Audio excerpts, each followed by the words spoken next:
In the darkness beneath the fortress monasteries of the Adeptus Astartes, in halls that echo with the whispers of 10,000 years of war, the Ancient Ones sleep. These are not the dead, though death would be a mercy. These are the Dreadnoughts, warriors entombed within walking sarcophagi of adamantium and ceramite, their broken bodies preserved by archaeotech that should have been lost millennia ago. They are living relics, breathing legends, the last witnesses to an age of demigods and the catastrophe that followed.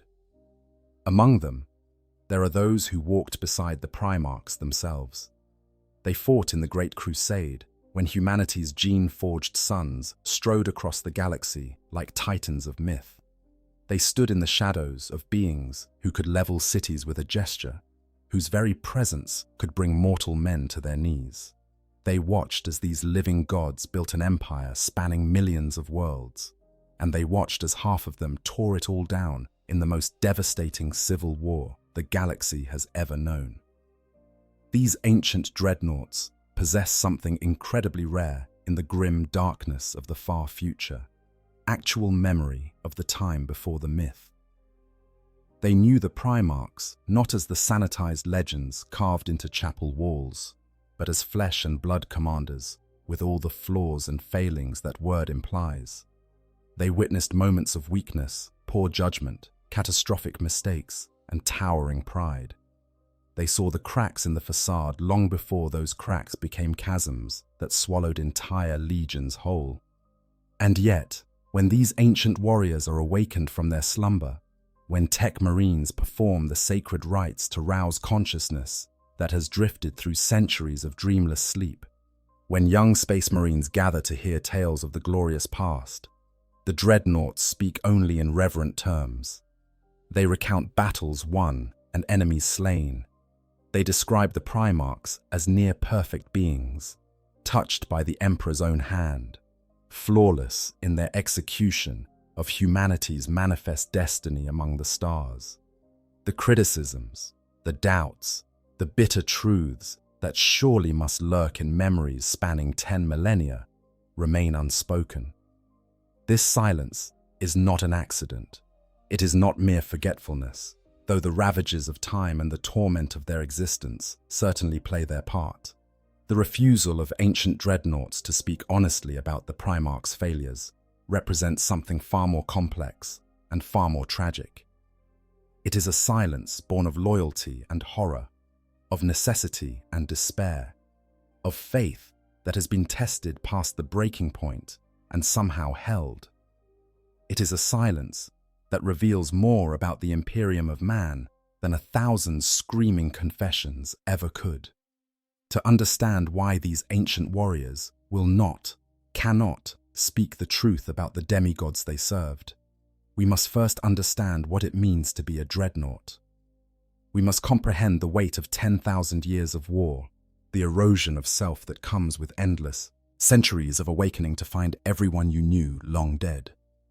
We must grasp the role these living weapons play in the mythology and morale of their chapters, and we must confront the uncomfortable reality that sometimes the most important truths are the ones that can never be spoken aloud.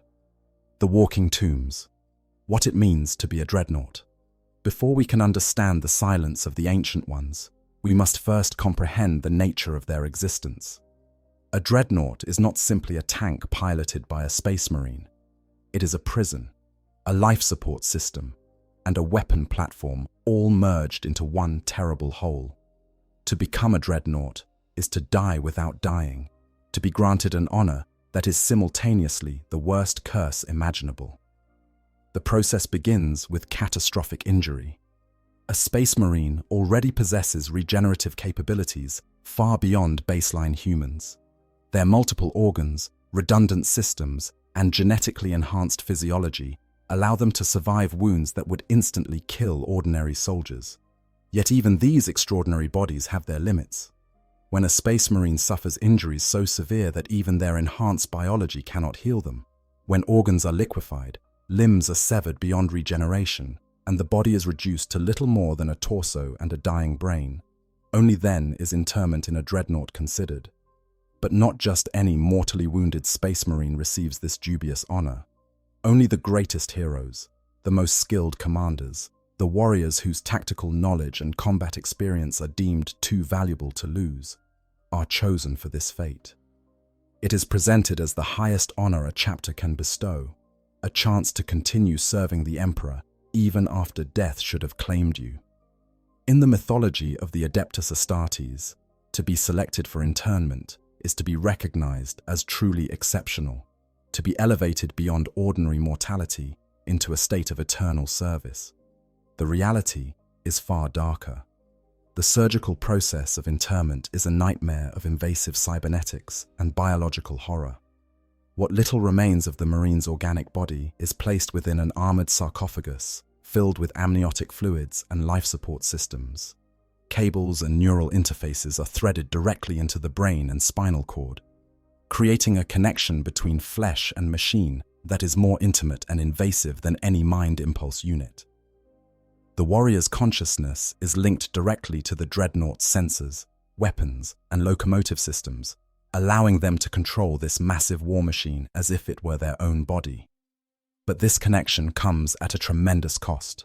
The human brain was never meant to interface with something so large, so complex, so fundamentally inhuman. The sensory overload is immense.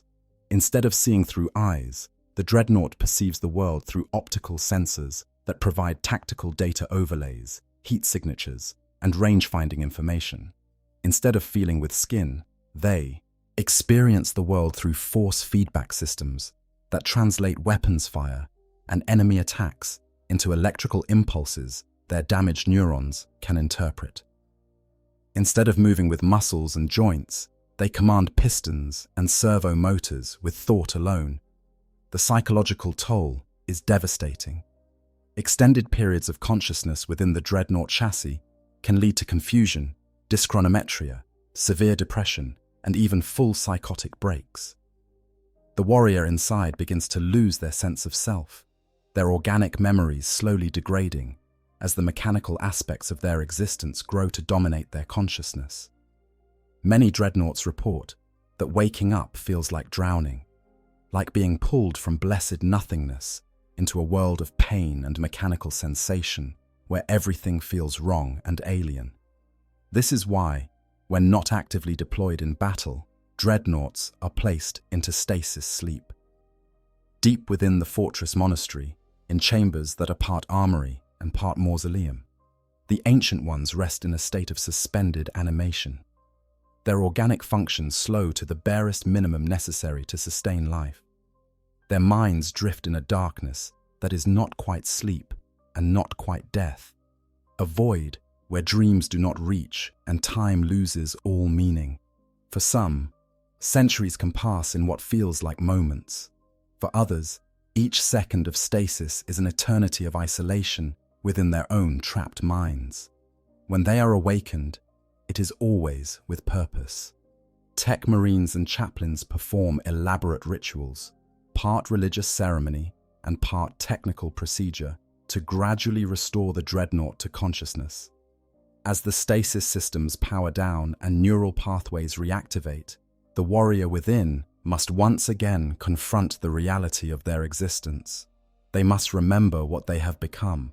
They must adjust to mechanical sensors and weapon systems instead of eyes and hands. They must face the knowledge that everyone they knew from before their last slumber is likely dead, that the galaxy has moved on without them, that they are ghosts haunting a present that no longer has any place for the person they used to be. And yet, despite all this horror, despite the psychological torture and existential dread, Dreadnoughts fight. When awakened for battle, they stride onto the battlefield as walking fortresses of ceramite and hate. Their assault cannons and power fists reap terrible tolls among the enemies of mankind. Their very presence can turn the tide of wars, for they are veterans of conflicts that have passed into legend, warriors whose skill and experience span centuries or even millennia. The younger Space Marines fight harder when an Ancient One walks among them, driven by a desire to prove themselves worthy in the eyes of these living legends. But perhaps the most important role Dreadnoughts play within their chapters is as keepers of memory and tradition. They are walking, talking libraries of their chapter's history. They remember battles from centuries past, can recite the deeds of long-dead heroes, and embody the very traditions that define their brotherhood. When important decisions must be made, chapter masters and captains will often seek the counsel of their dreadnoughts, awakening these ancient warriors to hear their wisdom born of ages of war. This role as repository of history and tradition makes the dreadnoughts far more than simple weapons. They are the living link between the present and the glorious past. They are proof that the chapter's greatest heroes never truly die. They are walking affirmation that service to the Emperor transcends even death itself. Their very existence validates the mythology and faith that holds the Imperium together in the face of a hostile galaxy. And therein lies the terrible weight they carry. Because if these ancient witnesses were to speak truly about what they saw in those ancient days, if they were to describe the Primarchs as they actually were, rather than as legend remembers them, they would not simply be telling stories. They would be undermining the very foundations upon which their chapters are built. They would be destroying the mythology that gives meaning to the suffering they and their brothers endure. They would be committing a form of heresy far more dangerous than any worship of the dark gods. Bjorn, the fell-handed, the burden of being the eldest. If any dreadnought could speak the truth about the Primarchs, it would be Bjorn, the fell-handed. He is the oldest living space marine in the entire Imperium, having walked and fought during the Great Crusade and the Horus Heresy itself.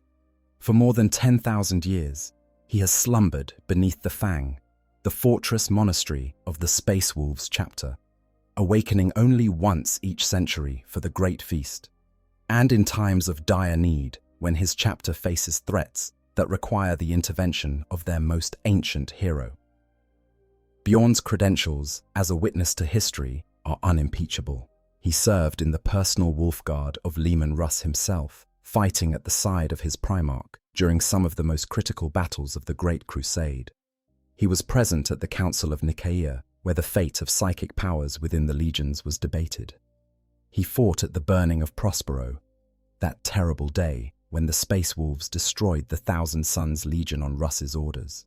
He survived the treacherous ambush at the Alaxes Nebula, when the Alpha Legion nearly destroyed the Wolves in the aftermath of Prospero. He even helped convince Russ to forge his own path rather than blindly serve as the Emperor's executioner. After the heresy, when Leman Russ mysteriously departed into the Eye of Terror following a disturbing vision, it was Bjorn who was chosen to lead the Space Wolves as their first Great Wolf. Russ selected him deliberately, recognizing in Bjorn a warrior who could endure the burden of leadership, who possessed the strength to guide the chapter through the dark days of rebuilding after the civil war that nearly destroyed the Imperium. And yet, Russ made this decision without explaining it to Bjorn himself, leaving the young warrior feeling abandoned and rejected by the Primarch he loved above all others. This sense of abandonment has haunted Bjorn throughout his 10,000-year existence.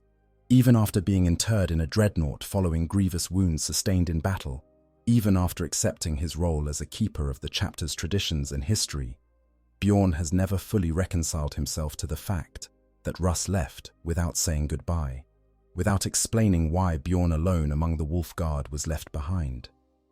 The bitter feelings of that day remain fresh in whatever passes for Bjorn's emotions after so many centuries of mechanical existence.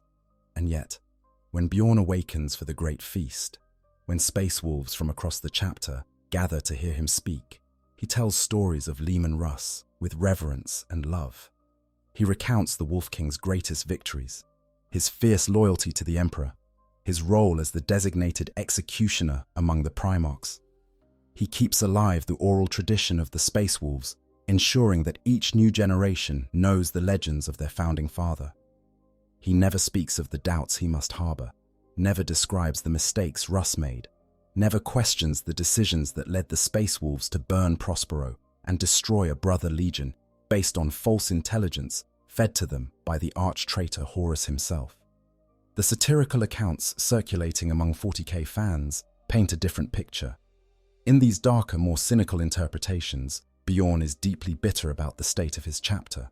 When awakened, he finds not the noble warriors he once knew, but Marines who have embraced increasingly feral aesthetics and questionable traditions. He sees the wolf-themed equipment and the riding of actual wolves into battle, practices that would have seemed absurd during the Great Crusade. He despairs at how his chapter has changed, how the space wolves of the 41st millennium are almost unrecognizable compared to the legionaries he once fought beside. In these accounts, Bjorn even questions the legend of Leman Russ himself. He remembers the Primarchs' flaws, the times when Russ's temper and pride led the Legion into unnecessary conflicts. He recalls how Russ was manipulated by Horus into destroying the Thousand Sons, when the original orders from the Emperor were merely to bring Magnus back to Terra for judgment. He knows the truth behind the Wolf King's mysterious departure, understands that it wasn't some noble quest, but perhaps an escape from the weight of guilt and failure. But even in these satirical interpretations, Bjorn never speaks these truths openly to his chapter. He might grumble and complain in the privacy of the deepest vaults where the other Dreadnoughts sleep. He might let slip moments of frustration in conversations with the chapter's leadership. But when the young space wolves gather to hear him speak, when he is asked to recount the glories of the past, he tells the stories they need to hear.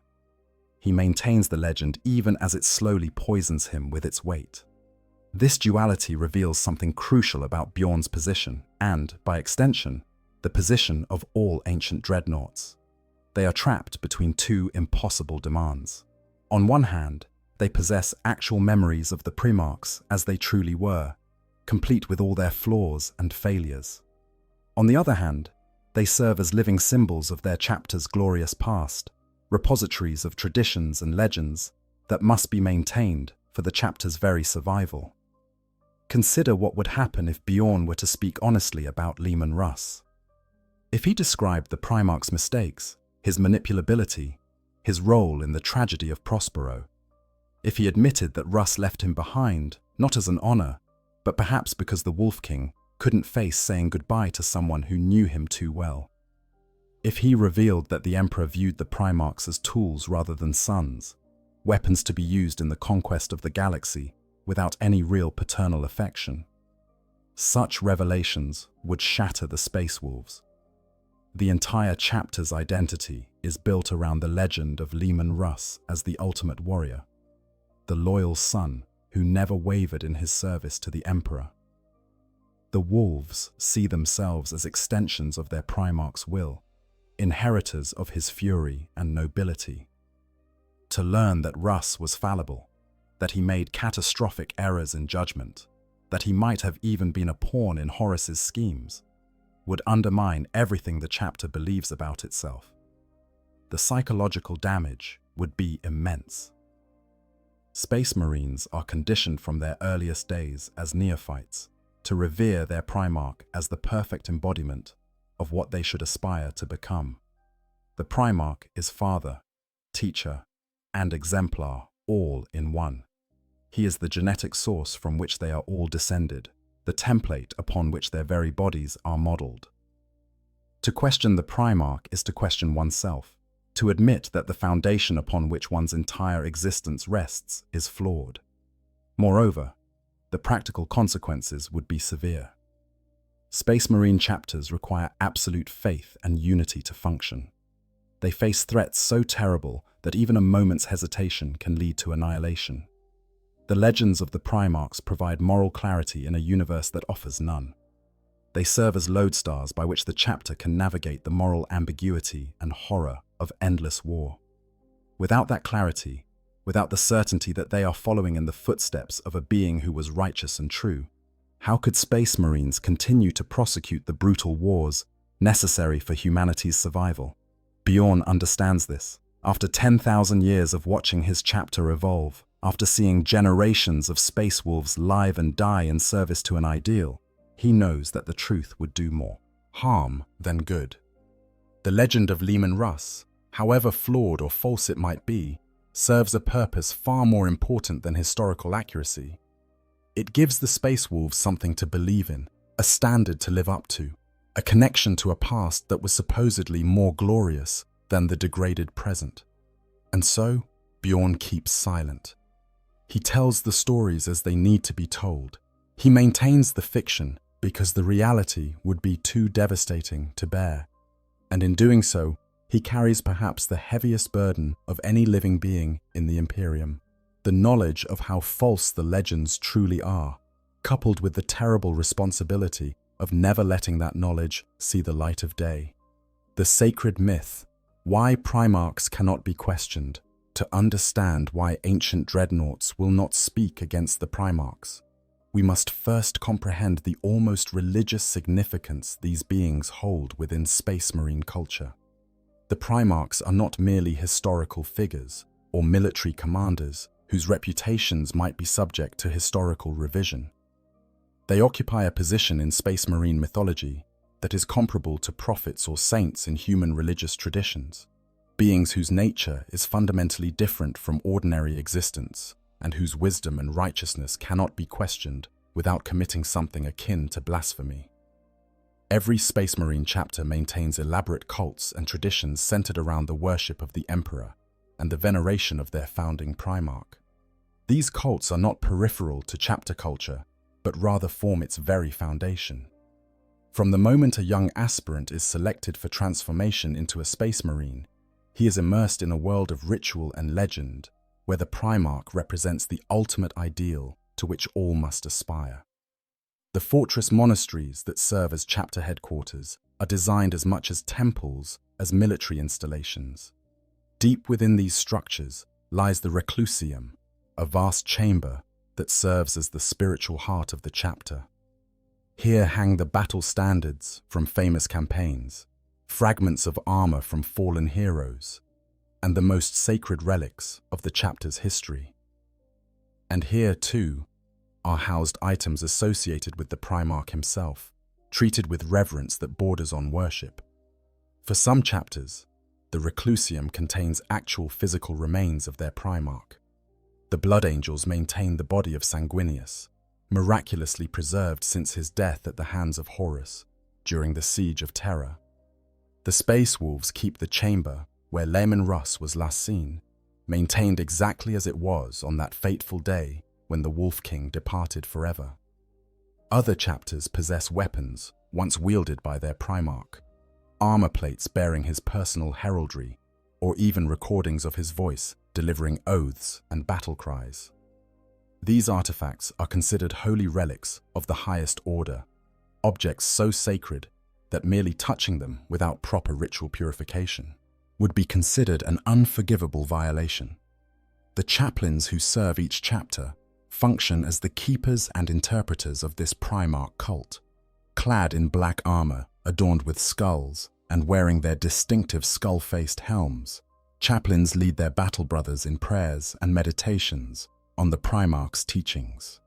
They recount stories from the Primarch's life, extracting moral lessons and tactical wisdom from every anecdote.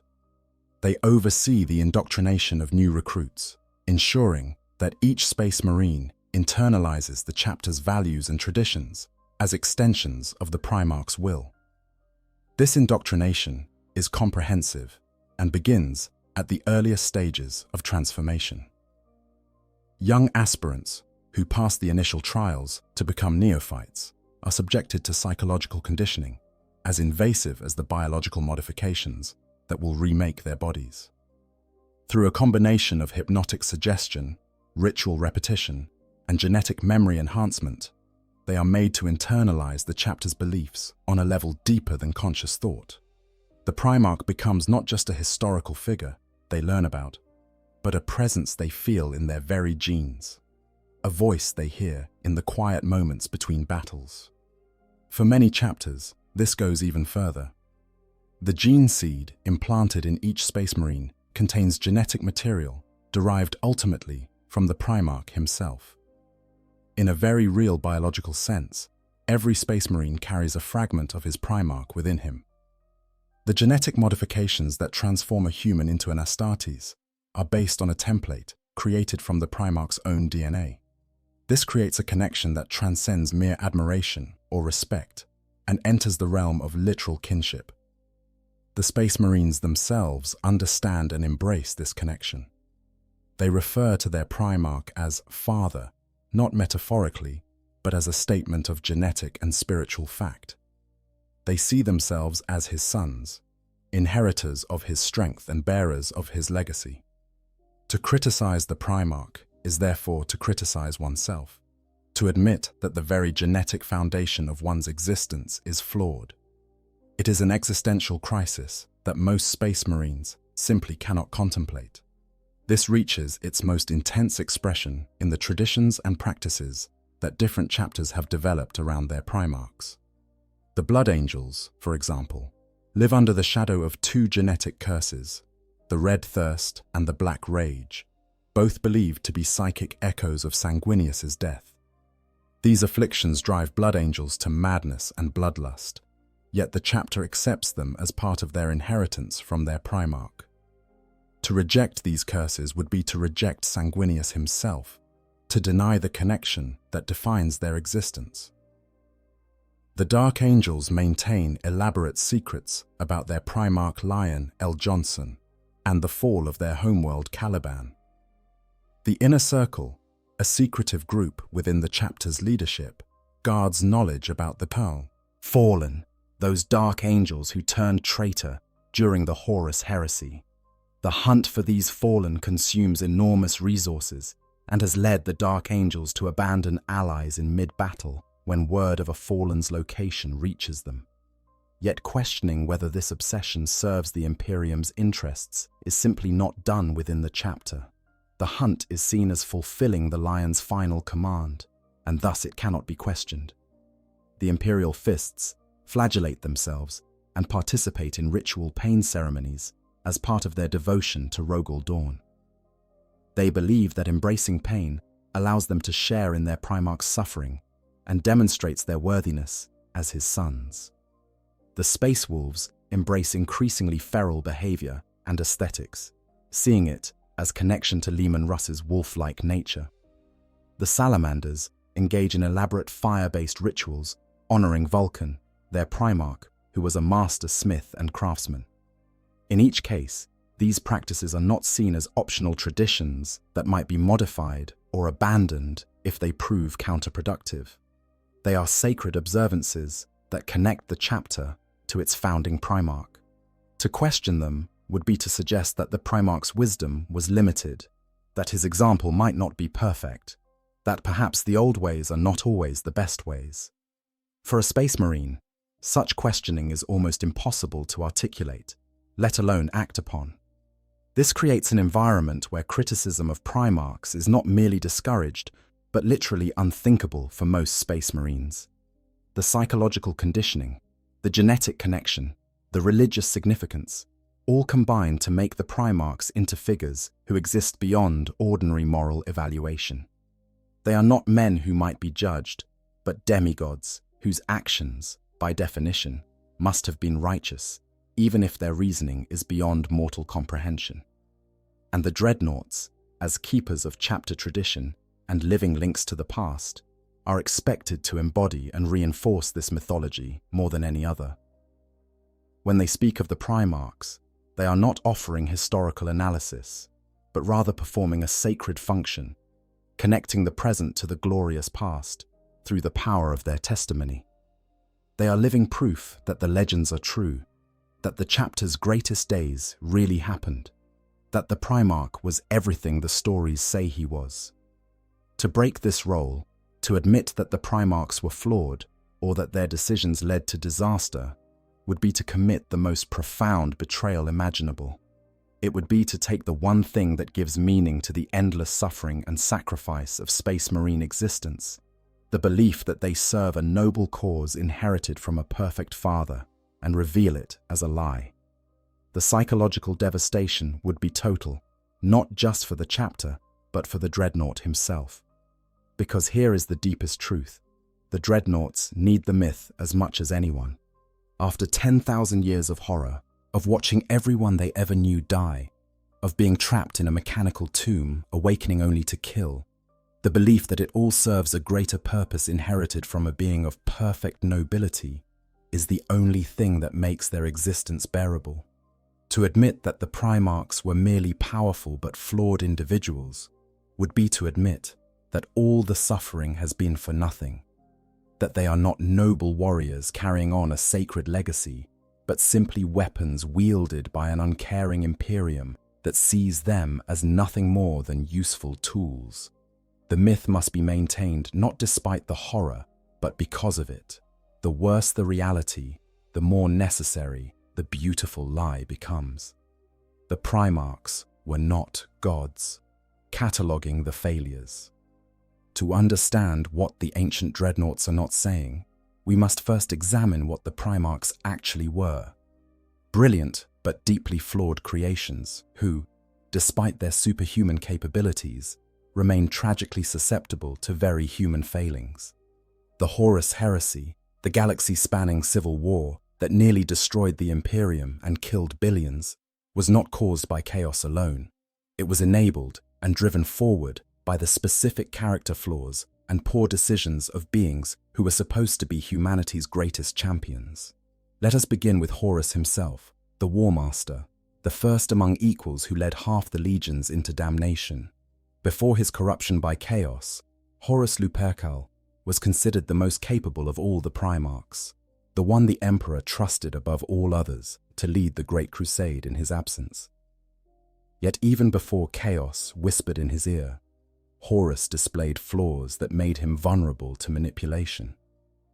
His pride was immense, his need for recognition and affirmation from the Emperor insatiable.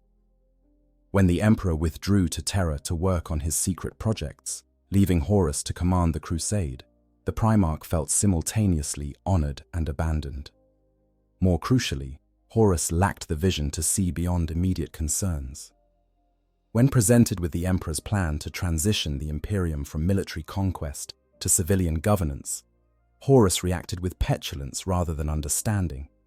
He couldn't comprehend why the Primarchs should be subordinated to normal humans, why their martial prowess should be constrained by bureaucratic oversight. His worldview was fundamentally limited to the military sphere, and when faced with the prospect of a future where warriors like him would no longer be the most important figures in the Imperium, he chose destruction over evolution. Then there was Magnus the Red, the Primarch of the Thousand Suns, whose story represents one of the heresy's greatest tragedies. Magnus was perhaps the most powerful psyker among the Primarchs, a being of immense intellect and psychic might, who genuinely believed he could master the powers of the warp without falling to chaos. His arrogance in this belief was staggering. Despite warnings from the Emperor and evidence of the dangers inherent in warp manipulation, Magnus continued his experiments, convinced that his wisdom and power made him immune to corruption. When Magnus learned of Horus's treachery through his psychic visions, he made what he believed was a noble decision to warn the Emperor immediately using the fastest means available. In doing so, he shattered the psychic wards protecting the Emperor's secret work on the Webway project, a catastrophe that doomed humanity's best chance of escaping reliance on warp travel. Magnus's intentions were good, but his judgment was catastrophically poor. He prioritized his own understanding of the situation over explicit commands from the Emperor to cease all psychic activity. His arrogance destroyed years of work and contributed directly to the Emperor's eventual interment on the Golden Throne. And then there is Angron, perhaps the most tragic of all the Primarchs. When the Emperor found Angron on Nuceria, the Primarch was leading a slave rebellion with only a handful of warriors remaining, about to make their final stand against overwhelming odds. Rather than joining the fight or helping Angron claim victory, the Emperor simply teleported Angron away, leaving his fellow slaves to be slaughtered. This decision, born perhaps of impatience or a cold calculation that Angron's life was more valuable than those of ordinary humans, destroyed any chance of loyalty between father and son. Worse still, Angron had already been implanted with the Butcher's Nails, crude cybernetic devices that amplified aggression and pain while making it impossible to feel anything else. The Emperor, despite commanding the finest technologies in the galaxy and having created the Primarchs themselves, claimed to be unable to remove these devices without killing Angron. Whether this was true, or simply a calculation that Angron was more useful as a rabid attack dog than a psychologically whole commander, the result was the same. An entire legion inherited the nails from their Primarch and became barely controllable berserkers. The Emperor knew this. He knew Angron was slowly dying, that the nails were killing him, that the World Eater's Legion was becoming increasingly unstable and prone to excessive violence. And yet he allowed it to continue because they were effective killers. In a conversation with the tech priest Arkan Land, the Emperor explicitly stated that he had no emotional attachment to the Primarchs, that they were tools and weapons created to serve a purpose. When asked why he allowed the Primarchs to call him father if he felt no such connection, the Emperor compared it to the story of Pinocchio. It is natural for a creation to refer to its creator as father, even if the creator feels no parental bond. This cold pragmatism underlay many of the Emperor's decisions regarding his gene-crafted sons. He created them with specific flaws built in, deliberately manipulating their genetic code to emphasize certain traits, while suppressing others. The gene sequence of Lehman Russ, for example, showed evidence of added canine DNA, perhaps explaining the wolf-like qualities of both the Primarch and his legion. These were not accidents of creation, but deliberate engineering choices made for purposes the Emperor never fully explained. Perturabo, Primarch of the Iron Warriors, was used and discarded with ruthless efficiency. Given the worst, most grinding siege warfare assignments throughout the Great Crusade, Perturabo and his legion bore casualties that would have crippled other forces. When other Primarchs received glory and recognition for their victories, Perturabo received only more impossible assignments. The Emperor knew exactly what this was doing to the Primarch's psyche, the building resentment and feeling of being unappreciated. Yet the grinding continued, because the Iron Warriors were effective at their brutal specialty. Konrad Kurz, the Night Haunter, was perhaps the most obviously damaged of all the Primarchs. Raised on a world of pure darkness and crime, Kurz became a being of pure terror who brought order through fear and excessive violence. His methods were barbaric even by the standards of the Great Crusade, including mass executions and displays of tortured corpses designed to terrorize populations into compliance. The Emperor knew this. He knew Kurz was psychologically unstable, tormented by prophetic visions of his own death, and yet he was allowed to continue leading his legion because fear was an effective tool of conquest. The pattern repeats across the Primarchs. Fulgrim's obsession with perfection made him vulnerable to Slaaneş's temptations. Lorgar's need for something to worship led him to seek out the Chaos Gods when the Emperor forbade the worship of himself. Mortarian's hatred of tyrants and psychic power made him easy prey for manipulation by those who played on his resentments. Alfarius and Omegon's obsession with secrecy and complex plans made them susceptible to chaos infiltration and manipulation. And through it all, the Emperor knew. He created these beings with their flaws intact, used them for his purposes, and showed no interest in addressing their psychological needs or helping them grow beyond their limitations. In the Emperor's calculus, the Primarchs were weapons, and weapons need only be effective, not psychologically healthy. If they eventually broke down or turned against him, well, that was an acceptable risk in pursuit of his greater goal of human dominance over the galaxy. This is the truth that ancient dreadnoughts like Bjorn carry with them. They witnessed the Primarchs making catastrophic errors in judgment. They saw the way the Emperor treated his supposed sons as disposable tools.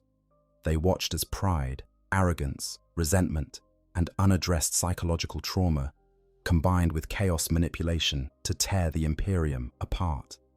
They know that the Horus heresy was not simply the result of overwhelming chaos corruption, but rather the inevitable consequence of fundamental flaws in both the Primarchs themselves and in the Emperor's treatment of them.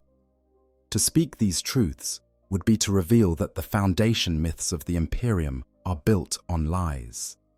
The Primarchs were not noble demigods, undone only by the machinations of chaos. They were brilliant but damaged individuals whose flaws were known, exploited, and in some cases deliberately engineered by their creator. The Emperor was not a loving father guiding his sons, but a cold engineer using powerful tools to achieve his aims, with little concern for the psychological or moral implications of his methods. This knowledge sits in the minds of the ancient dreadnoughts like poison. They cannot speak it without destroying everything their chapters believe. They cannot act on it without admitting that 10,000 years of suffering and sacrifice has been in service to a lie. And so they remain silent, maintaining the beautiful fiction because the ugly truth would shatter the Imperium more thoroughly than any weapon chaos could deploy. Brothers in arms, not gods, the perspective from the trenches. One of the most crucial aspects of why dreadnoughts cannot speak honestly about the Primarchs is that they knew these beings in a way that later generations never could. They fought beside them. They took orders from them.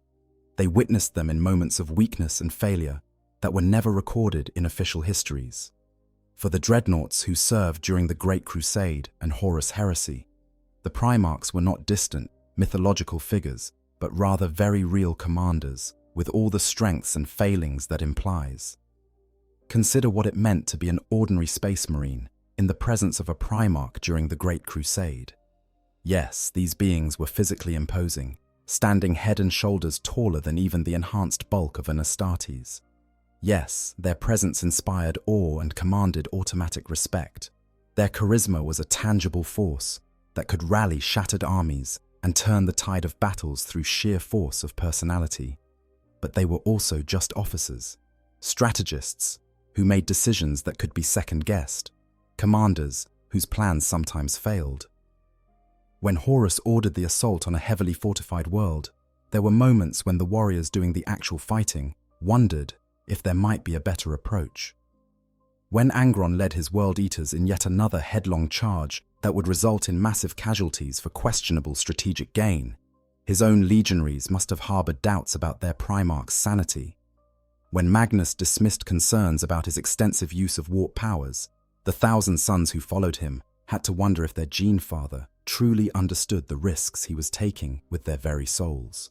But voicing these concerns was nearly impossible. The Primarchs inspired such loyalty, commanded such respect, and possessed such obvious superiority in almost every measurable quality that questioning their decisions felt like weakness or cowardice. A space marine was conditioned to trust his commanders, to have faith in the chain of command, to believe that those above him in the hierarchy possessed knowledge and understanding that justified their orders. For a Primarch, this faith was amplified 100-fold. Moreover, the Primarchs were not known for accepting criticism gracefully. Perturabo's legendary temper meant that questioning his siege strategies could result in severe punishment or even execution. Konrad Kurz's instability made any form of disagreement potentially fatal. Even the more reasonable Primarchs like Guilliman or Dorn could be inflexible when they believed they were correct, and their belief in their own correctness was nearly absolute. Who was a mere space marine to question the judgment of a being who had been created by the Emperor himself to be a master of warfare? This created an environment where the space marines fighting under Primarch command witnessed failures and mistakes, but lacked the ability or courage to speak against them. They saw Horus growing increasingly erratic in his decision-making during the period before his fall to chaos. But who could say that the War Master was losing his way? They watched Fulgrim becoming obsessed with perfection, to the point where it interfered with military effectiveness. But the Emperor's children had been trained since their founding to pursue excellence in all things. The Space Wolves who fought at Prospero knew, in their hearts, that something was wrong with their orders. The mission to censure Magnus had somehow transformed into an order for complete extermination. The intelligence they had received about the 1,000 sons engaging in active rebellion seemed questionable. But Leman Russ was their Primarch, the Wolf King, whose judgment they had trusted through countless campaigns. If he said the 1,000 sons needed to be destroyed, who were they to question? and so they burned a brother legion to near extinction based on lies fed to their Primarch by Horus's agents. The tragic irony is that many of these Space Marines did question, at least privately. They had doubts, they saw the warning signs. But the culture of the legions and the overwhelming presence of the Primarchs made it almost impossible to voice these concerns effectively. By the time the Horus heresy erupted into open warfare, it was too late to prevent the catastrophe that these unspoken doubts had foreshadowed. Now consider the position of a Space Marine who served through this era and eventually became a Dreadnought. He carries memories of moments when he saw his Primarch make decisions that were clearly mistakes. He remembers the quiet conversations in the barracks where battle brothers expressed concerns about their commander's actions. He witnessed the slow corruption of Primarchs who fell to chaos, saw the warning signs that were ignored or rationalized away. He knows that the heresy could have been prevented if anyone had been willing to speak truth to power, if the Primarchs had been held accountable for their decisions rather than treated as infallible. But he also knows that he himself remained silent. He followed his orders even when he had doubts. He maintained his loyalty even when his Primarch's actions became increasingly questionable. In some cases, he may have participated in atrocities that he knew were wrong but followed through with because his Primarch commanded it. The guilt of this complicity weighs heavily, especially when combined with survivor's guilt over having endured when so many of his brothers died. To speak honestly about the Primarchs now would be to confront this complicity. It would require admitting that the current state of the Imperium, locked in 10,000 years of stagnation and decay, is partly the result of his own generation's failure to hold their leaders accountable. It would mean acknowledging that the glorious Great Crusade was built on a foundation of questionable decisions, unnecessary brutality, and moral compromises that ultimately made the Horus heresy possible. This is perhaps one of the most powerful reasons for the Dreadnoughts' silence. It is not just that speaking against the Primarchs would harm their chapters or undermine morale. It is that speaking the truth would require confronting their own failures, their own complicity in a system that allowed flawed leaders to make catastrophic decisions without meaningful oversight. The myth of the perfect Primarchs allows the Dreadnoughts to avoid this confrontation, to maintain the fiction that they served noble causes under wise leadership, rather than the more complex and painful reality. When Bjorn tells stories of Leman Russ to the gathered Space Wolves, he is not just maintaining his chapter's traditions, he is also protecting himself from having to acknowledge that he saw Russ's flaws, that he witnessed decisions he knew were mistakes, and that he remained silent when speaking might have prevented disaster. The myth allows him to believe that his service was meaningful, that his sacrifices were not in vain, that the current state of the galaxy is not partly a result of his generation's failures. And so the Dreadnoughts tell the stories as they are supposed to be told. They describe the Primarchs as heroes and demigods. They recount tales of glory and noble sacrifice. They maintain the fiction because the truth would implicate not just the Primarchs but themselves. And after 10,000 years of suffering in service to the Imperium, that truth is simply too heavy to bear. The weight of 10 millennia, memory, madness, and erosion. Understanding why ancient Dreadnoughts cannot speak truth about the Primarchs requires grasping the profound psychological effects of their existence across 10,000 years. The human mind, even one enhanced by Space Marine genetic modifications, was never meant to endure for millennia. The extended periods of consciousness within a Dreadnought chassis, combined with centuries of stasis sleep and the trauma of repeatedly awakening to find the world changed beyond recognition, creates psychological damage that is almost impossible for outsiders to comprehend. Memory itself becomes unreliable across such vast spans of time. Even without the physical trauma of interment, human memory is inherently reconstructive rather than archival. We do not recall events exactly as they happened, but rather reconstruct them each time we remember. And with each reconstruction, details change, emphasis shifts, and facts become colored by our current emotional state and beliefs. For a dreadnought who has slept and awakened hundreds of times over the course of millennia, this process of reconstruction has occurred so many times that distinguishing true memory from reconstructed fiction becomes nearly impossible. Moreover, the organic components of a dreadnought's brain are slowly degrading over time. Despite the life support systems and medical technologies that keep them alive, entropy cannot be fully defeated. Neural pathways that encoded specific memories decay and are lost forever. The biochemical processes that should maintain brain function are distorted by the unnatural merger of flesh and machine. Even the most advanced medical technology of the Adeptus Mechanicus cannot prevent the slow erosion of organic tissue over such vast timescales. This degradation manifests in several ways. Early memories become hazy and indistinct, with specific details lost while general impressions remain. Emotional memories, which are typically more durable than factual ones, may persist long after the contexts that gave them meaning have been forgotten.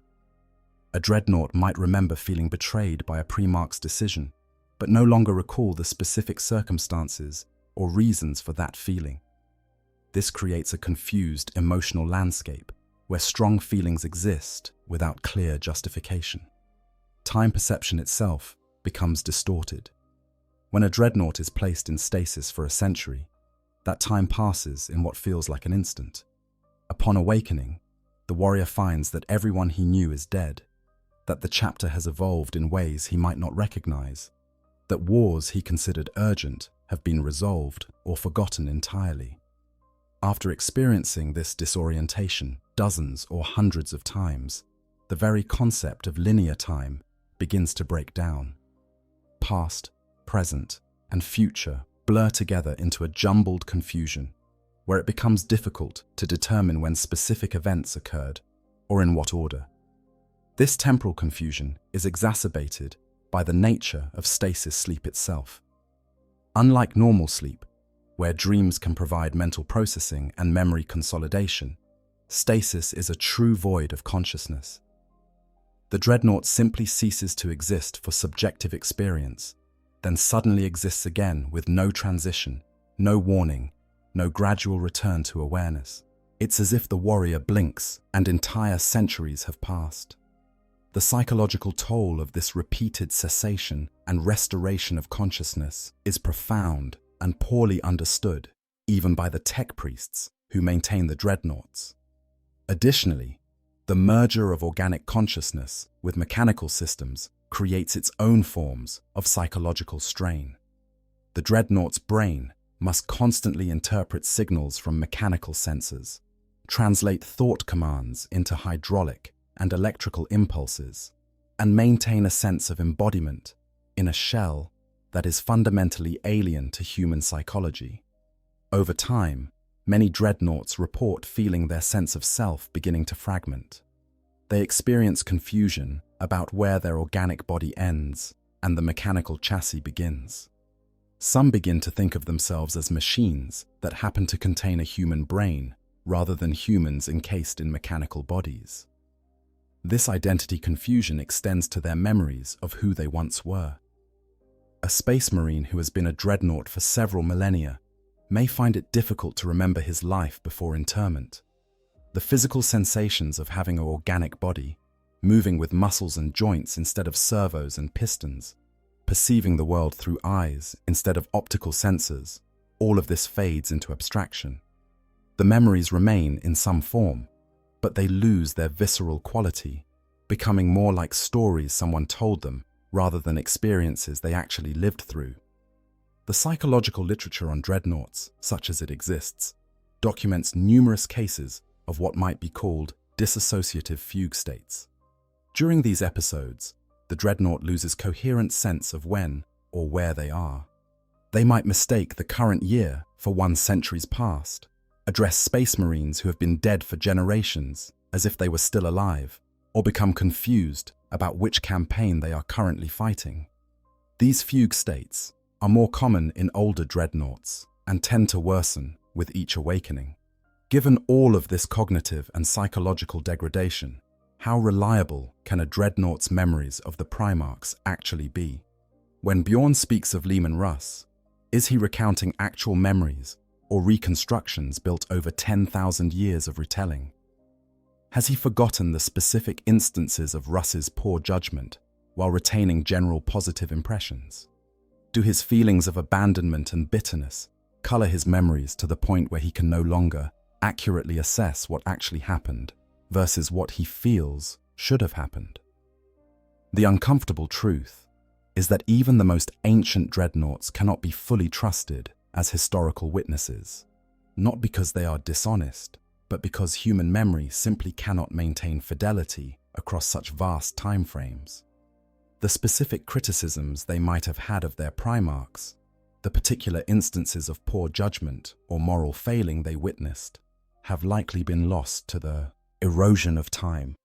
What remains are impressions, emotions, and fragmentary recollections that have been reconstructed and reinterpreted so many times that they bear only uncertain relationship to the actual events. This provides another layer to understanding why dreadnoughts do not speak against the Primarchs. They literally may not be able to do so with any confidence. Their actual memories of the Primarchs' failings have degraded to the point where they cannot clearly articulate what went wrong or why. They remember feeling that something was amiss, that decisions were made that shouldn't have been, that the Primarchs were not as perfect as they pretended to be. But the specific details that would make such accusations meaningful have been lost to time and the degradation of organic memory. Faced with this uncertainty, the dreadnoughts choose to defer to the official histories. If they cannot trust their own degraded memories, why not accept the well-documented stories that their chapters have maintained? If the specific details of Primarch failings have been lost, but the general impression of grandeur and nobility remains, why not tell the stories that reinforce the positive impressions, rather than fumbling with fragments of criticism that may or may not be accurate? This is perhaps the cruelest aspect of dreadnought existence. Not only must they endure 10,000 years of horror and isolation, but even their memories, the one thing that might have given their suffering meaning by making them authentic witnesses to history, decay, and become unreliable. They are left with only impressions and emotions, unable to provide the detailed testimony that might help later generations learn from the mistakes of the past. And so they default to myth, because at least myth is coherent, even if it isn't entirely true. The politics of truth. What cannot be said aloud? Beyond the personal psychological factors that keep dreadnoughts silent about Primarch failures, there are hard political realities that make such honesty essentially impossible within the context of the Imperium's power structures. To understand why truth cannot be spoken, we must examine what would actually happen if an ancient dreadnought were to publicly criticize a Primarch, and how the institutions of the Imperium would respond to such heresy. The Adeptus Astartes, for all their vaunted independence and special status, exist within a broader imperial structure that has very specific ideas about acceptable discourse. The Imperium of Man in the 41st millennium is not a society that values historical accuracy or critical examination of its foundational myths. It is a totalitarian theocratic state where questioning the official narrative is not merely discouraged, but is classified as heresy, potentially punishable by death. The ecclesiarchy, the massive church organization that promotes worship of the emperor as the god of mankind, has explicit authority to investigate and prosecute thought crimes. While Space Marines are technically outside the ecclesiarchy's direct jurisdiction, they do not exist in complete isolation from its influence. Many chapters maintain relationships with the ecclesiarchy, and all must navigate the political realities of an imperium where the state church wields tremendous power. Now imagine a scenario where Bjorn, the Fell-Handed, awoken for a great feast, decides to tell the truth about Leman Russ. Instead of recounting sanitized tales of glory and nobility, he describes his Primarch's actual failings. The times Russ made poor strategic decisions that cost lives unnecessarily, his susceptibility to manipulation by Horus's agents, the fact that he abandoned Bjorn and the rest of his legion without explanation, based on what might have been nothing more than a vague vision or moment of doubt. What would happen? First, there would be immediate outcry within the Space Wolves themselves. Younger Space Marines, raised on the mythology of Leman Russ as the perfect embodiment of their chapter's values, would be psychologically devastated. Their entire worldview would be thrown into question. Some might refuse to believe Bjorn, dismissing his testimony as the delusions of a mind addled by millennia of mechanical existence. Others might experience genuine crises of faith, questioning whether everything they believed about their chapter and their purpose was built on lies. The chapter's leadership would face an impossible situation. They could not simply ignore Bjorn's revelations, not when they came from such an authoritative source, but acknowledging the truth would undermine the very foundations of chapter identity and morale. Most likely, they would attempt some form of damage control, claiming Bjorn was suffering from one of his periodic fugue states, suggesting that his memories had become corrupted by time, or even placing him back into stasis to prevent him from saying anything further. But the damage would already be spreading beyond the Space Wolves themselves. Other chapters would hear of Bjorn's revelations through the informal networks that connect the Adeptus Astartes. Successor chapters of the Space Wolves would demand explanations. Other first founding chapters, whose own Dreadnoughts might harbor similar suppressed truths about their Primarchs, would face pressure to either confirm or deny Bjorn's testimony. The entire careful edifice of Primarch mythology that helps hold the Space Marines together as a cohesive force would begin to crack. More dangerously, word would inevitably reach the Inquisition. This secretive organization, tasked with protecting the Imperium from threats both external and internal, takes a very dim view of anyone questioning imperial orthodoxy. While they might be reluctant to directly confront a chapter of Space Marines over what amounts to doctrinal matters, they would certainly investigate. Inquisitors would want to know if Bjorn's revelations indicated deeper problems within the Space Wolves, whether his critique of Leman Russ might represent the first stage of corruption by chaos or some other malign influence. The Inquisition's involvement would put the Space Wolves in genuine danger. If the Inquisition concluded that the chapter had been compromised, that Bjorn's criticisms of Leman Russ represented heretical thinking that threatened to spread, they could declare the entire chapter excommunicate traitoris, essentially marking them for destruction. This has happened before in Imperial history.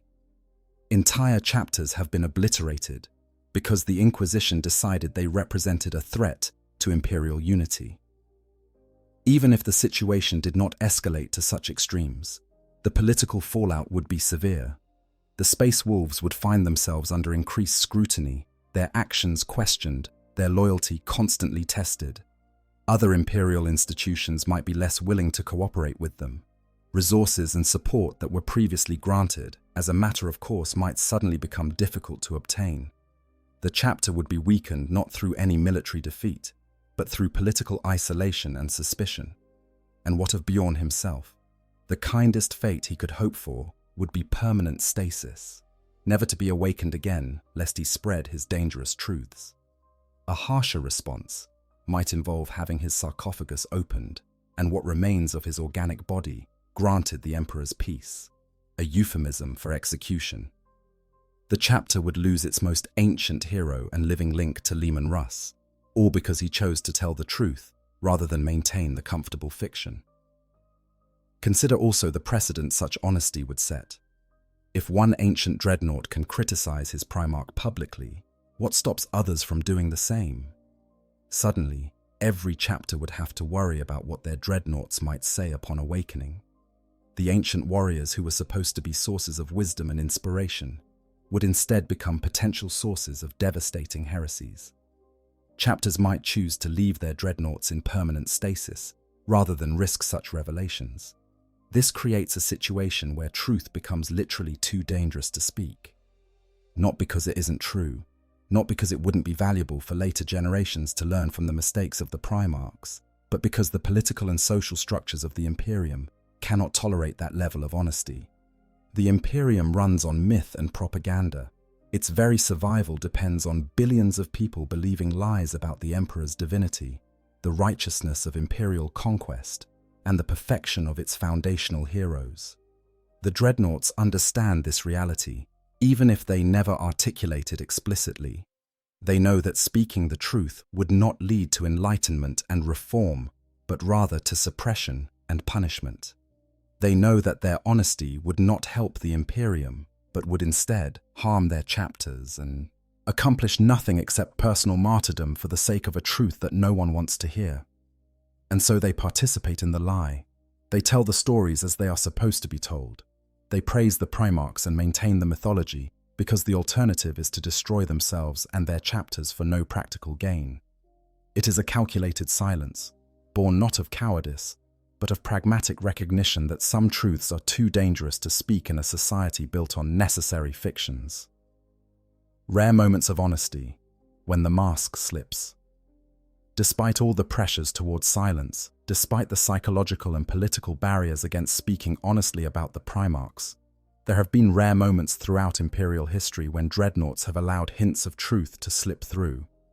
These moments are never full confessions or detailed critiques, but rather small cracks in the mythology through which observers might glimpse a more complex reality. Studying these instances reveals both what the Dreadnoughts actually think and why they ultimately choose silence over honesty. The most notable of these moments occur in private conversations, particularly discussions between ancient Dreadnoughts when no younger Space Marines are present to hear.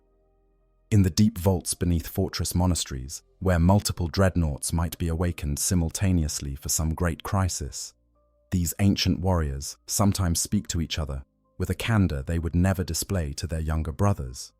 Here, in conversations that are deliberately not recorded for posterity, they acknowledge truths they could never speak publicly.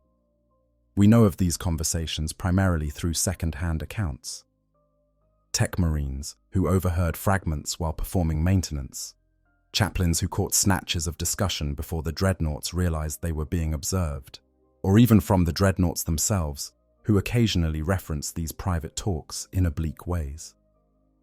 What emerges is a picture of ancient warriors who privately acknowledge the Primarch's flaws while publicly maintaining the mythology. For example, there are accounts of Blood Angel's Dreadnoughts discussing Sanguinius in tones that mix reverence with something approaching pity.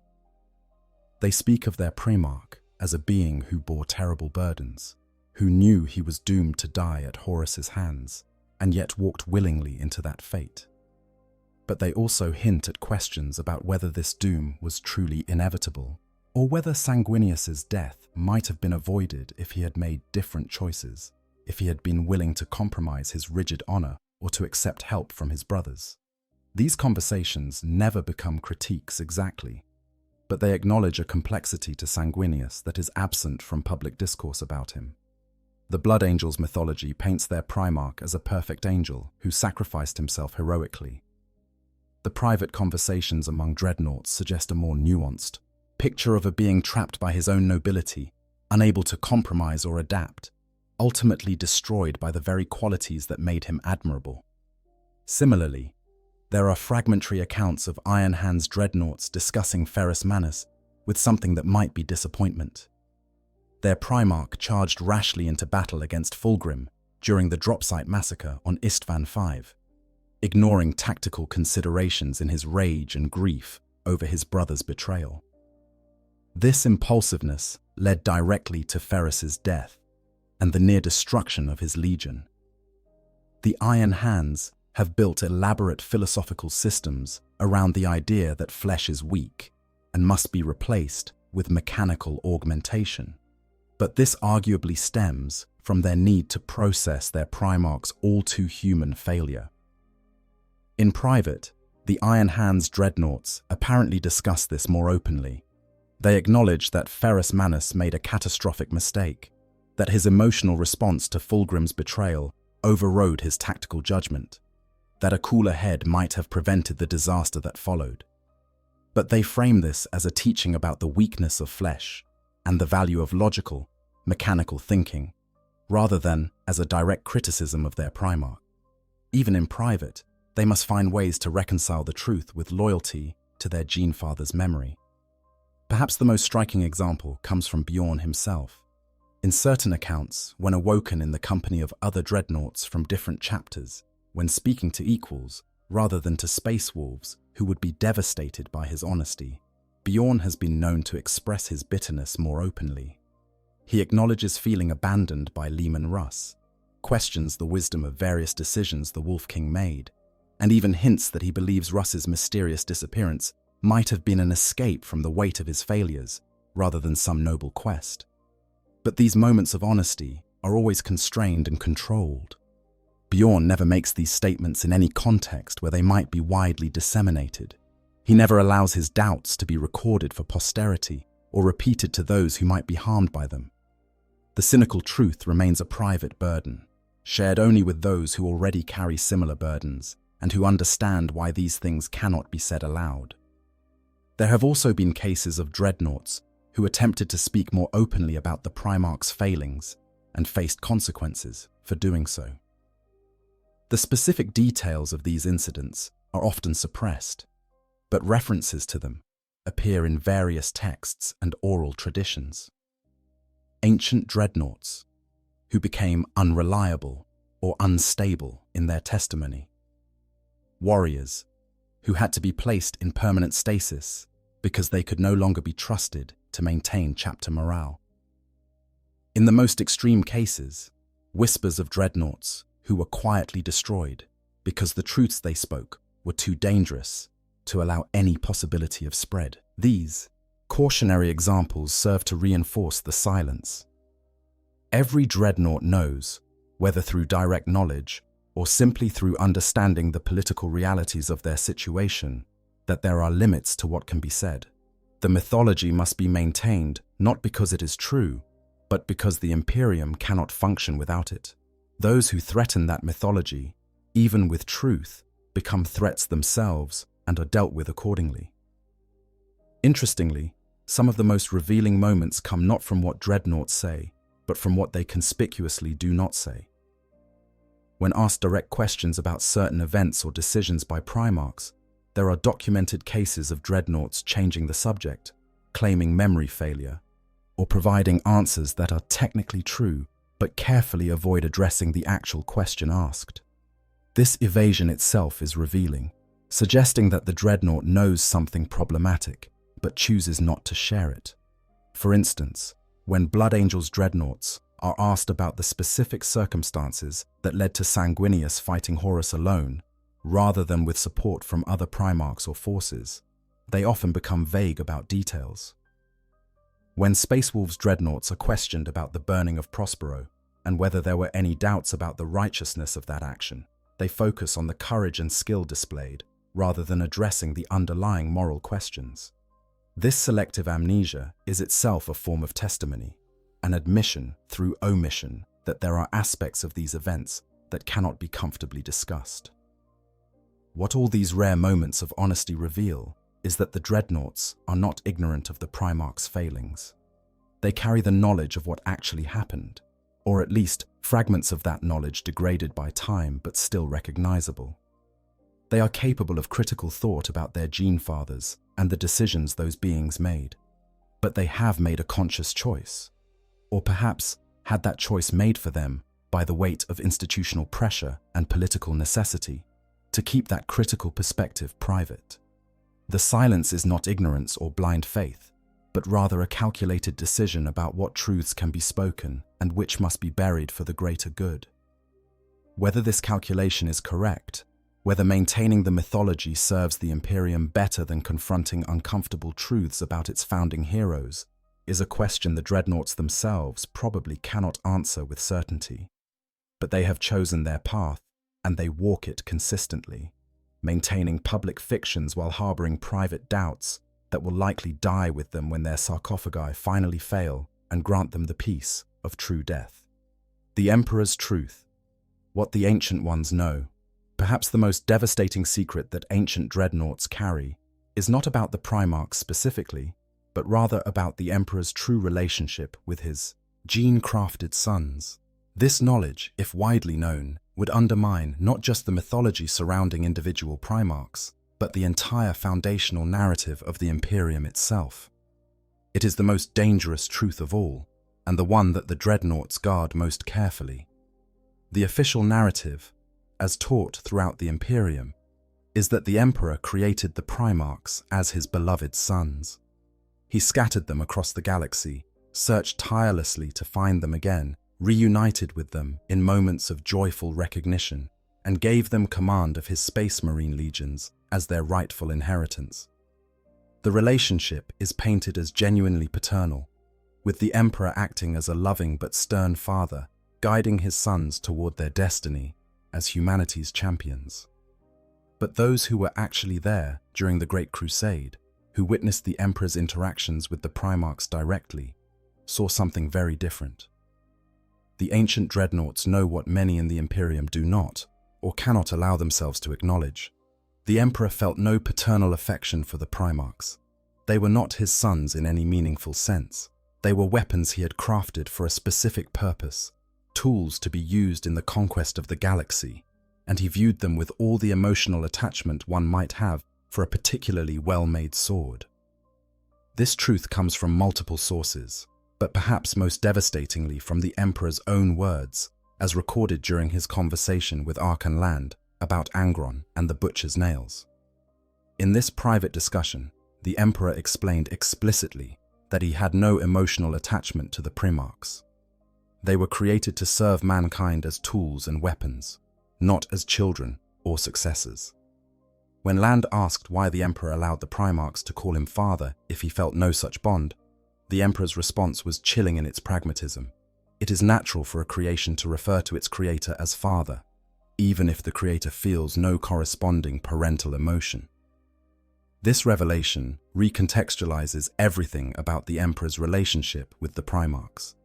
His decision to leave Angron's comrades to die rather than helping win their battle makes perfect sense if Angron was merely a valuable tool to be preserved rather than a son whose psychological well-being mattered. His willingness to allow the Butcher's Nails to remain in Angron's head, knowing they were slowly killing the Primarch and making his legion increasingly unstable, becomes understandable if the calculation was simply about getting useful service out of a weapon before it broke down completely. Similarly, the Emperor's treatment of other Primarchs takes on new and disturbing dimensions. His use of Perturabo and the Iron Warriors for the most brutal and grinding campaigns, knowing full well the psychological toll this was taking on the Primarch and his legion, was not an oversight or unfortunate necessity, but rather a calculated use of a tool for its designated purpose. The fact that this tool might eventually break from the strain was acceptable, because its effectiveness in the present was more important than its long-term psychological health. The Emperor's handling of Conrad Kurz, allowing the Night Haunter to continue his campaigns of terror despite obvious signs of severe mental instability, makes sense if Kurz was simply a tool for inducing compliance through fear. The psychological health of the tool was irrelevant as long as it remained effective. When Kurzi eventually became too unstable to be useful, he was implicitly sanctioned for elimination, a broken weapon to be discarded. Even the Emperor's favoritism towards certain Primarchs like Horus can be reframed in this context. He did not love Horus more than his other sons, because Horus was not a son at all. Rather, the Emperor recognized in Horus the tool that was most effective for his purposes, the weapon that required the least maintenance and produced the most consistent results. The affection and trust he showed Horus was not genuine paternal feeling, but rather the attention a skilled craftsman pays to his finest creation. This understanding makes the Primarchs themselves into tragic figures in a way that the usual narrative of the Horus heresy does not capture. They were beings created with human emotions, with needs for affection and approval, with desires to make their father proud. But the being they looked to as father felt nothing for them except a craftsman's satisfaction in functional tools. Their entire existence was built on a fundamental lie, a one-sided relationship, where they offered loyalty and love and received only cold calculation in return. The Horus heresy, viewed through this lens, becomes less a story of chaos corruption and more a tragedy of abandoned creations, turning on their creator. Horus fell to chaos, not because he was weak or evil, but because the emotional void at the center of his relationship with the Emperor made him vulnerable. When the Emperor withdrew to Terra to work on his secret projects, Horus felt abandoned because he genuinely viewed the Emperor as a father. The Emperor's actions made perfect sense from his perspective. He had finished the military conquest phase and needed to move on to the next phase of his plan, but were devastating to a being who craved paternal recognition and approval. The other Primarchs who fell followed similar patterns.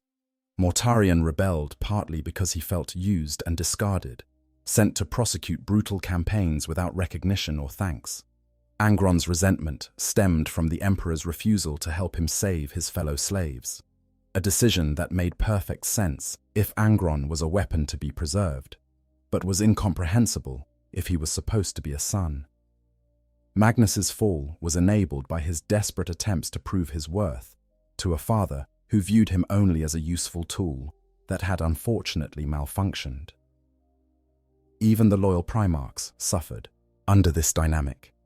Guilliman structured his entire existence around trying to perfectly embody what he thought his father wanted him to be, creating the Codex Astartes as a monument to rational military organization that he believed would please the Emperor.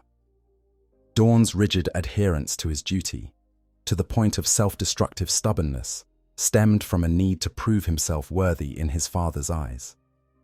Sanguinius's willingness to walk to his death fighting Horus was driven partly by a desire to be the perfect son, even unto death. The ancient Dreadnoughts who served during this era witnessed aspects of this dynamic, though they may not have fully understood it at the time. They saw the Emperor interacting with the Primarchs in ways that, in retrospect, revealed the true nature of their relationship. They noticed that the Emperor's warmth toward the Primarchs was performative, put on for the benefit of observers rather than genuine feeling. They saw how quickly the Emperor would redirect his attention away from even his favorite Primarchs when something more pressing demanded his focus. But recognizing what you are seeing and being able to articulate or act on that recognition are very different things. How do you explain to yourself, let alone others, that the Emperor of mankind, the being who created the Primarchs and led humanity's armies across the galaxy, felt nothing for his supposed sons? How do you reconcile this cold pragmatism with the mythology of the Emperor as humanity's champion and father of heroes? How do you maintain faith in a cause when you realize its leader views even his greatest champions as disposable tools? Most of those who glimpsed this truth probably suppressed it, told themselves they must have misunderstood what they saw, rationalized the Emperor's behavior in ways that preserved the mythology. The psychological need to believe in a just and caring leader is powerful, and confronting evidence that contradicts that need is intensely painful. It is easier to explain away individual instances of coldness or pragmatism than to accept the systemic reality they represent. But the Dreadnoughts, with millennia to reflect on what they witnessed, cannot help but see the patterns. They understand now, if they didn't then, what the Emperor actually was and how he actually viewed the Primarchs. This knowledge sits in their minds alongside all the other uncomfortable truths they carry. Another poisonous secret that can never be spoken aloud because its implications are too devastating. If the Primarchs were merely tools in the Emperor's eyes, what does that make the Space Marines? They are tools made from tools, weapons crafted using the genetic material of beings who were themselves weapons. The entire proud mythology of the Adeptus Astartes, their belief in themselves as the Emperor's chosen champions, carrying on the legacy of their Primarchs, collapses into a more brutal reality. They are weapons in an arsenal, no more valued by their ultimate creator than a guardsman's lasgun. This is perhaps the ultimate reason for the Dreadnoughts' silence. It is not just that they cannot speak ill of the Primarchs without destroying their chapter's morale. It is that the deepest truth they carry would destroy the very concept of the Space Marine's purpose and meaning. Better to maintain the fiction, to let the younger generations believe they serve a noble cause, inherited from beloved gene fathers, than to reveal that they are all simply tools in the hands of a being who never cared about them as anything more than instruments of his will. The Emperor may have been humanity's last best hope for survival and dominance in a hostile galaxy. His vision may have been the only path that could have led humanity to the stars. But he was not a father, not in any meaningful sense, and the Primarchs were not his sons. They were his weapons, and they broke under the weight of pretending otherwise. The Dreadnoughts know this, carry this knowledge through millennia of suffering, and choose silence because the truth would shatter everything that makes their existence bearable. The necessary lie. Why silence serves the Imperium. Having examined the many reasons why ancient Dreadnoughts will not speak honestly about the Primarchs' failings, we must now confront a more challenging question. Even if speaking the truth would be personally costly, even if it would harm their chapters and contradict the Imperium's mythology, might it not still be the right thing to do? Might honesty about the past, however painful, serve humanity better in the long run than maintaining comfortable fictions? To answer this, we must understand how the Imperium actually functions and why its mythology is not merely decorative, but essential to its continued existence. The Imperium of man in the 41st millennium is a failing state on a galactic scale. It is losing ground to chaos incursions, tyrannid hive fleets, orc wars, and countless other threats. Its technology is stagnant or declining, its bureaucracy is ossified and corrupt, and its population lives in conditions of grinding poverty and oppression. By any rational measure, the Imperium should have collapsed millennia ago. That it continues to exist at all is something of a miracle, and that miracle is built almost entirely on mythology. The Imperium does not run on rational governance or efficient resource allocation. It runs on faith. Billions of imperial citizens endure lives of unimaginable hardship because they believe they serve a higher purpose. They work themselves to death in manufactorums because they believe the Emperor watches over them. They march into hopeless battles because they believe death in his service guarantees them a place at his side in the afterlife. They accept oppression and suffering because they believe the Imperium, for all its flaws, is humanity's only defense against annihilation. This faith is built on mythology, and the Primarchs are essential to that mythology. They provide concrete examples of what humans can become, proof that the Emperor's vision of transcendent humanity was not merely abstract philosophy. They are heroes whose stories inspire courage and devotion. They are fathers whose genetic legacy continues in the Space Marines who protect the Imperium. They are symbols of humanity's greatest potential, shining lights in the grim darkness of the far future.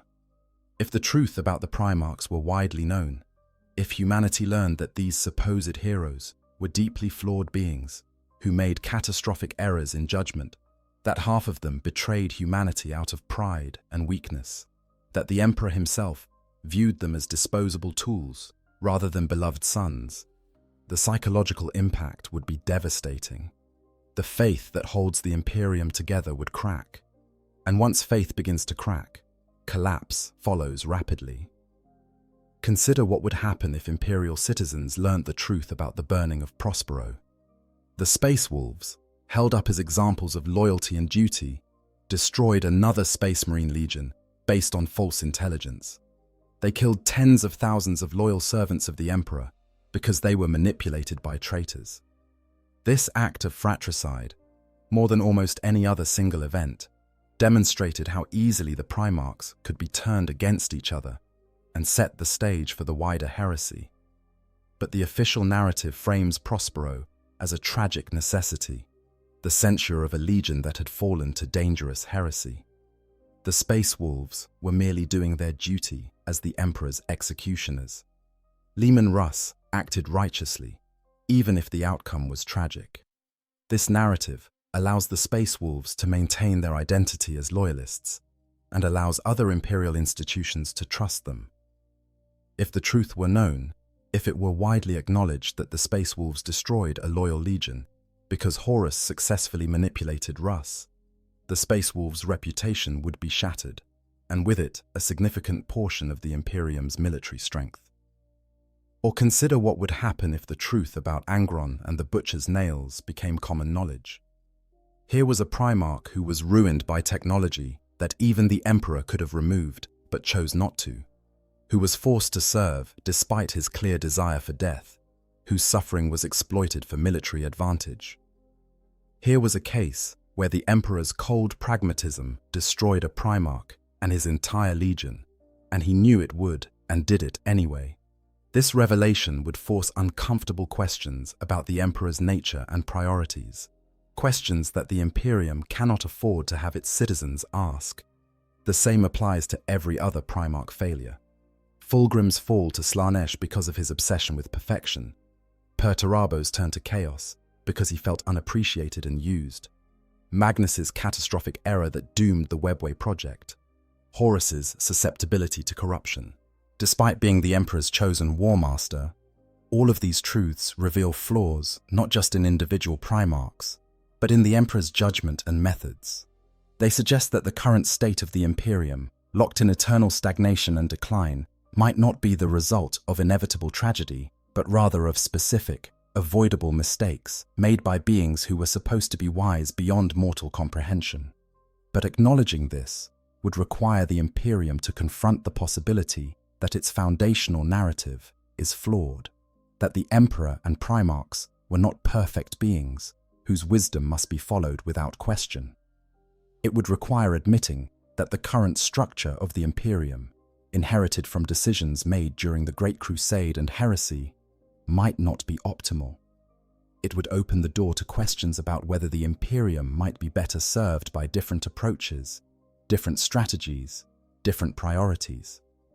The problem is that the Imperium, as an institution, cannot tolerate such questioning. It is too large, too diverse, too divided to survive a period of fundamental re-examination. Any attempt to critically assess its foundational myths and restructure accordingly would fracture the fragile unity that holds it together. Different factions would interpret the revealed truths in different ways, would draw different conclusions about what should be changed, and conflict would be inevitable. This is what makes the Dreadnoughts' silence not merely self-serving, but arguably necessary. They maintain the myths not because the myths are true, but because the truth would be too destabilizing. They tell the stories as they need to be told, because the Imperium cannot survive without those stories. They bear the burden of knowledge because someone must know the truth, even if it can never be openly acknowledged, lest history repeat itself through identical mistakes made in ignorance of the past. This is a fundamentally conservative position, valuing stability over truth, continuity over reform. It is the position of beings who have watched the galaxy burn once before and are determined to prevent it from happening again, even at the cost of perpetuating lies. They have decided, consciously or not, that maintaining the Imperium as it is, flawed and failing though it may be, is preferable to the chaos that would follow from honest confrontation with its foundational myths. Whether this decision is correct is perhaps impossible to determine. We can imagine scenarios where honesty about the Primarch's failings leads to beneficial reforms, to a more rational and effective Imperium, to a future where humanity is not locked in endless decline. But we can also imagine scenarios where the revelation of these truths fractures the Imperium into warring factions, where faith collapses, and with it the willingness of billions to sacrifice themselves for humanity's survival, where the enemies of mankind exploit imperial disunity to complete the destruction that the Horus heresy began. The Dreadnoughts, having lived through the heresy and its aftermath, having watched 10,000 years of decline, have implicitly decided that the risk of honest confrontation is too great. They have chosen to be guardians of myths rather than witnesses to truth, keepers of stories rather than teachers of history. It is a choice born of tragedy and fear, of the understanding that sometimes the most important duty is not to reveal what you know, but to keep silent about what you have seen. This does not make their silence noble, exactly, but it makes it comprehensible. They are not cowards or liars in any simple sense. They are beings who carry terrible knowledge and have made a conscious decision about how that knowledge can best serve humanity.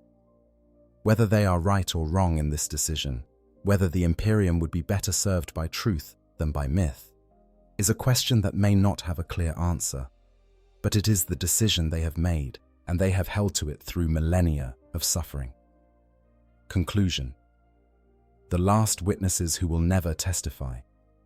In the deepest vaults of the fortress monasteries, in halls that echo with the mechanical breathing of life support systems, the ancient ones sleep their dreamless sleep. They are the last living witnesses to the age of Primarchs, the final generation who knew those beings as commanders rather than legends. They carry truths about the founding of the Imperium that could reshape humanity's understanding of its own history, that could force confrontation with the flaws and failures that led to 10,000 years of decline. And they will never speak these truths.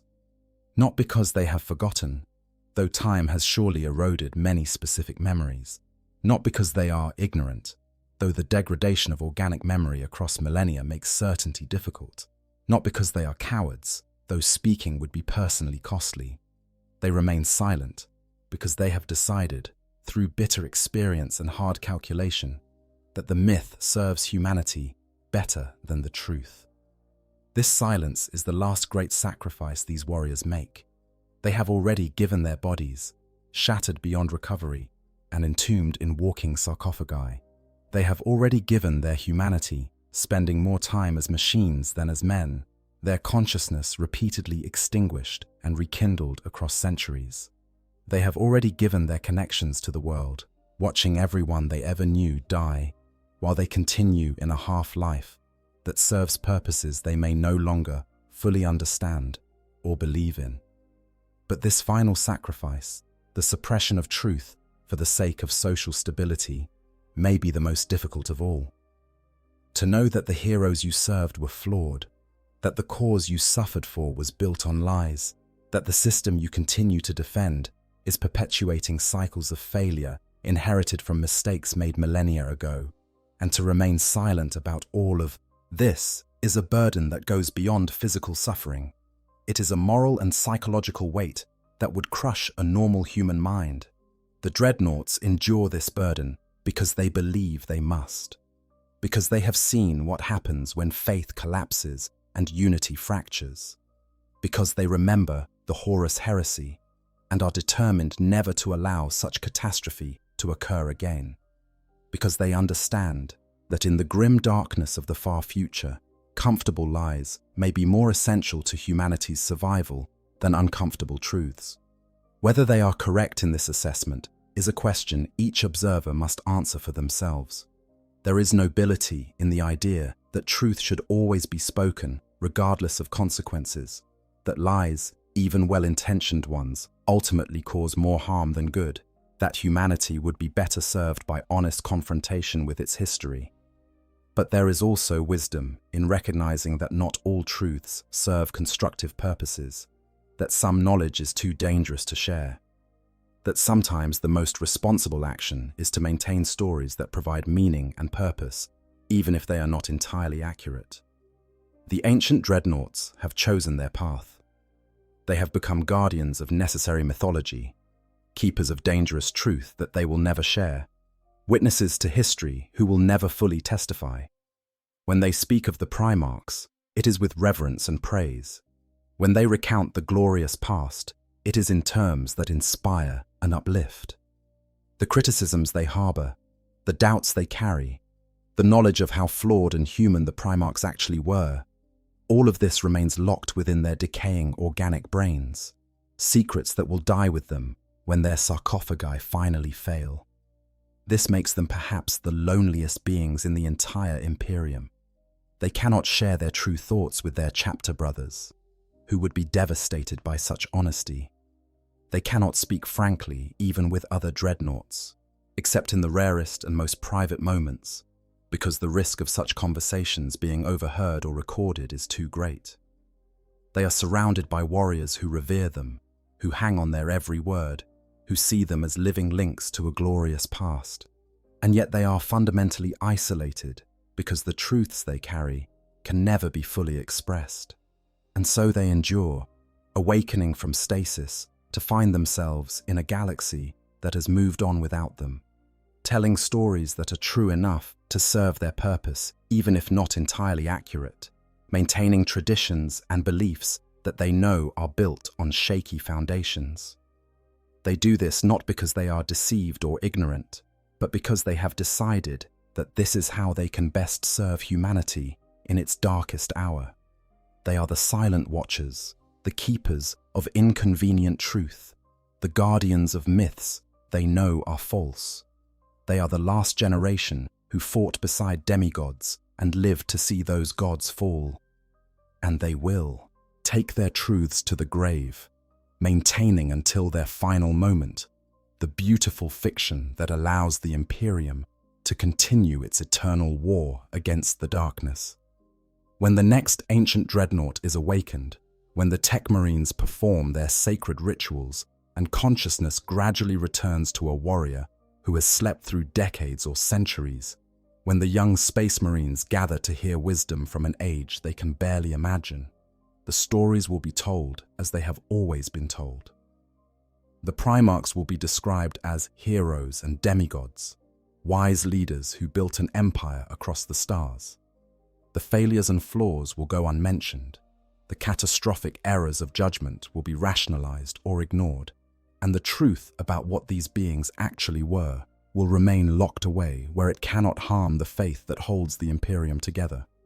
This is the choice the Dreadnoughts have made, and they make it anew with each awakening. To remain silent in the face of myth, to maintain fictions they know are false, to carry truths that can never be spoken.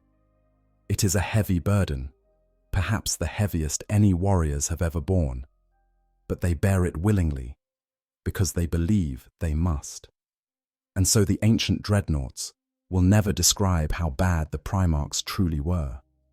They will never testify to the failures and flaws they witnessed firsthand. They will never break the mythology that surrounds these legendary beings, because they understand that some truths are too dangerous to speak, some lies are too necessary to expose, and some myths are too important to shatter. They are the last witnesses who will never testify, and their silence speaks volumes about the tragic compromise at the heart of the Imperium of man. Sometimes, survival requires believing lies. And sometimes, the greatest service a warrior can provide is to maintain those lies, even knowing they are false, so that others might find meaning and purpose in a universe that offers neither. If you found this deep dive into the tragic silence of the ancient Dreadnoughts compelling, make sure to like this video and subscribe to the channel for more explorations of the hidden truths lurking in Warhammer 40k lore.